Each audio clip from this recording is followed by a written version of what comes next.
Bushwick is still Puerto Rican. It goes beyond being a Latino story, although it is, you know, a very heavy Latino production. But I think people in other communities could relate to this series on so many other levels. You know, I've been taking classes. Where at New Eurekan College? That shit ain't school. That's like ghetto baby. EAST WILLYB is a web series about the neighborhood of Bushwick, Brooklyn. It's a comedic take on a lot of the problems or changes that are happening in the neighborhood at this time, specifically gentrification. You should put the soccer on, man. In many ways, I would say it's an American story told through Latin eyes or Latin voices, and I think it resonates as both those things, as incredibly Latino and as incredibly American.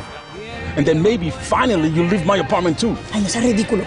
We just started writing the scripts and calling all the people that we knew, and before we knew it, we had a very tight crew, and we were producing, and now we have a great pilot season. Latinos are a huge population that is consuming, interacting with, and I think are going to become leaders in new media, and we wanted to help be a part of that movement and also be leaders in that movement. First time for myself, I saw Jennifer Lopez and John Leguizamo, and that was big for me. So to have something where it's produced, directed, and acting all Latinos is just empowering for those who need inspiration. There isn't enough Latino work done by Latinos, written by Latinos, actors. There's a lot of Mexican representation in Hollywood and on TV, but I think, you know, now it's time for other Latinos to come together and represent La Cultura.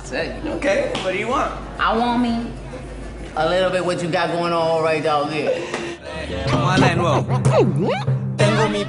Part of what this show is doing is trying to take a snapshot of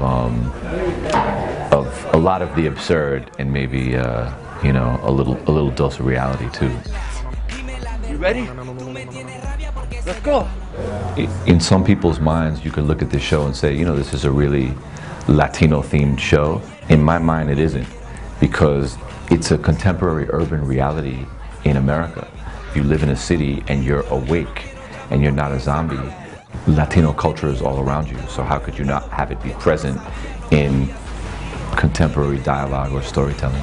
Listen, Pancho Villa. Hey, I'm Salvadorian, not Mexican. Tomato, tomato. We're seeing fresh, you know, perspectives on the Latino experience.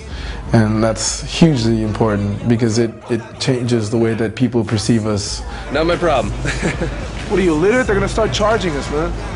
You know, it's a story about a business owner trying to stay alive in this economy in a neighborhood that's vastly changing what it looked like when that business started. And I think that, more than anything, is an American story. And Latinos just get to be the beautiful voices to tell it in this series.